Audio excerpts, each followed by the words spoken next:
ഇന്ന് പൊളിക്കാൻ വേണ്ടിയിട്ടാണ് ഇറങ്ങുന്നത് അല്ലേ? അപ്പൊ എല്ലാവരും ഉഷാറായി കോളേക്ക്.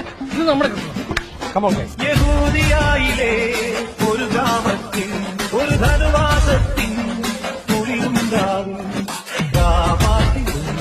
വ്രതപാലകർ ദേവനാദം കേട്ടു മാമോദര വർണ്ണരാജികൾ വിടരും വാണി വെള്ളിമേഘങ്ങൾ ഒഴുകുണ്ടാവി താരക രാജകുമാരിയോടൊത്തന്നു തിങ്കൾ തലവാടി അന്ന്